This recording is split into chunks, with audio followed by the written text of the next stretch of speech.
Tubashimira uburyo mukurikira amakuru n'ibiganiro tubagezaho gatanu kuri gatanu, mudukurikira rero muri hirya no hino hatandukanye, tubahaye ikaze mu makuru yacu kandi twizere ko mumeze neza. Twihuse cyane rero, reka tunyarukire n'ubundi muri Repubulika Iharanira Demokarasi ya Kongo, aho rero duhera amakuru yacu muri Kongo.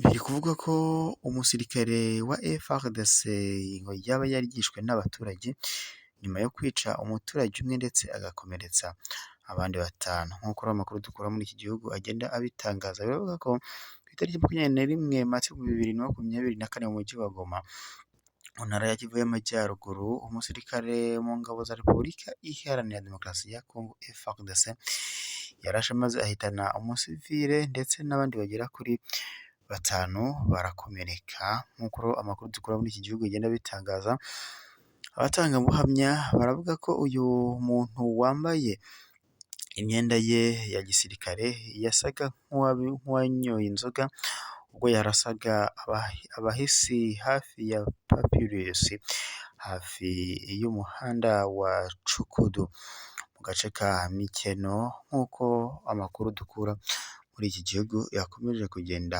abitangaza, nyuma yo kumara amasaha mu mbunda ye, uyu musirikare yarushijwe imbaraga n'urubyiruko rwo muri aka gace maze baramufata. Abapolisi batabaye kugira ngo bamurinde guhanwa n'abaturage bababajwe n'icyo gikorwa kibi cye yakoze. Sosiyete sivile n'abatuye mu mujyi wa Goma baramagana byimazeyo ibyo bikorwa by'ubugizi bwa nabi bigenda bigaragara muri uyu mujyi wa Goma. Batunze urutoki kandi abantu bitwaje intwaro baba bambaye impuzankano cyangwa imyenda ya gisivile. Bashinja kandi ko ari bo bagize uruhare mu kwiyongera kw'ibyaha mu mujyi wa Goma. Aba bantu rero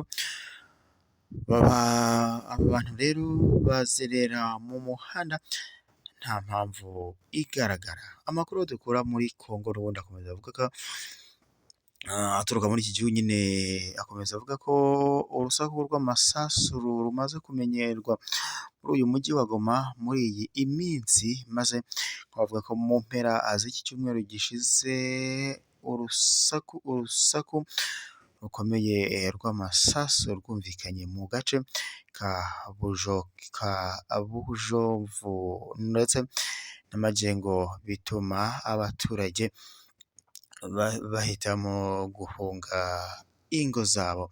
Nk'uko amakuru n'ubundi dukurayo akomeza kugenda abitangaza. Si ibyo gusa rero, nk'uko amakuru n'ubundi aturuka muri iki gihugu akomeza kugenda abitangaza, mu mujyi wa Goma bivuga ko umusirikare n'ubundi yishe abaturage bagera kuri 4 ndetse bivuga ko ngo nawe bamugira intere. Aba ni abaturage babikoze. Nk'uko amakuru dukura muri iki gihugu akomeza kugenda abitangaza, aravuga ko umusirikare wa Repubulika n'ubundi Iharanira Demokarasi ya Kongo yakubiswe n'abaturage bamugira intere, aho ni nyuma y'uko ngo nawe yari amaze kwica abaturage bagera kuri 4 abarashe. Nk'uko babivuga, biravuga ko n'ubundi nabyo byabaye kuri uyu wa 21 Mata 2024, aho byabereye ahitwa Bibere ho mu mujyi wa Goma n'ubundi ngo, ariko bivugwa ko hatigeze hasobanurwa icyo uyu musirikare ngo yarasiye aba baturage, byanatumye nawe ndetse abaturage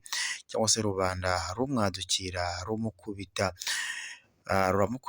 rukamugira intere. Gusa ibimaze kumenyerwa muri uyu mujyi wa Goma nuko aha nyine muri uyu mujyi wa Goma hakomeje kugaragara umutekano muke uterwa n'abasirikare ndetse n'indi mitwe yitwaje intwaro ihabarizwa.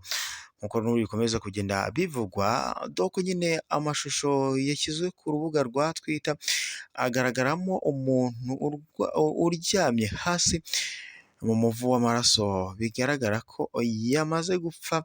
Hanyuma hakanagaragara andi agaragaza abantu b'abasivile bafashe mu maboko undi wambaye ipantaro y'igisirikare cya Kongo, bigaragara ko yakubiswe cyane kuko ku buryo byasabye abo bari bamufite kumuterura bakamujyana mu modoka ya gisirikare kuko we ngo atashoboraga kwigenza. Nk'uko amakuru dukuramo n'ubundi iki gihugu akomeza kugenda abivuga, urabona ko rero hari umwe mu babonye aya mahano aba, ubwo we yaje kuvuga ko abasirikare ba Repubulika Iharanira Demokarasi ya Kongo bakomeje kwica abaturage biturutse by'umwihariko ngo ku kuba bafite inzara kubera uko badahembwa, ndetse ngo bari no kwica abaturage kugira ngo babambure utwabo. Nk'uko rero bikomeje kugenda bitangazwa, abandi bakurikiranira hafi ibibera muri Repubulika Iharanira Demokarasi ya Kongo by'umwihariko mu burasirazuba bwa Repubulika Iharanira Demokarasi ya Kongo, bo baravuga ko ibi byose ari umusaruro ngo wo kuba iki gihugu gifite abasirikare badafite ikinyabupfura, ndetse bagatangira inda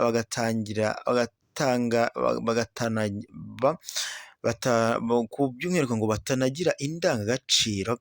Noneho ngo bikaba rero ngo biri kugaragarira cyane bitewe nuko kuva aho M23 ibashyiriye ku munigo muri uyu mujyi wa Goma, ubu ngo buri wese akaba asabwa gusama aye ahangaha nyine ni amagara baba bashatse kuvuga. Ubu ngo abasirikare ba Repubulika Iharanira Demokarasi ya Kongo FARDC bariguma ngo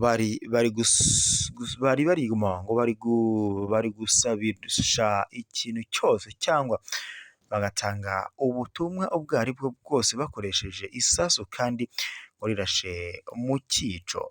Nta kintu ubuyobozi bwa gisirikare buyobora intara ya Kivu y'Amajyaruguru bwari bwatangaza ku bwicanyi bwo muri iyi minsi. Icyakora mu minsi yashize bari bwategetse ko nta musirikare cyangwa undi murwanyi uwo ari we wese wemerewe gutembera muri uyu mujyi wa Goma ngo yitwaje intwaro, nk'uko amakuru dukura muri uyu mujyi akomeza kugenda abitangaza. Aba baturage rero bo bane bivuga ko bishwe kuri uwo munsi, bari kwiyongera ku bandi bagera kuri 48 bose bishwe muri uku kwezi kwa Mata 2024. Bamwe baraswa n'abasirikare, abandi bavuga ko baraswa nabo mu mutwe wa Wazalendo, ngo naho abandi bo bagasangwa abishwe ntihamenyekane uwabishe. Nk'uko amakuru dukura muri iki igihugu akomeza kugenda abitangaza, biravuga ko ubwicanyi bumaze gufata intera muri uyu mujyi wa Goma. Turabashimiye rero mwe mukurikira amakuru n'ibiganiro tubagezaho kuri uyu muyoboro wacu wa YouTube. Komeza ukande subscribe cyangwa sabone bitewe n'ururimi ukoresha, maze uzajya uwa mbere kubona amakuru n'ibiganiro tukugezaho 5 kuri 5. Turabashimiye, mukomeze kugira impagarike n'ubugingo. Amakuru yacu yo nakagaruka.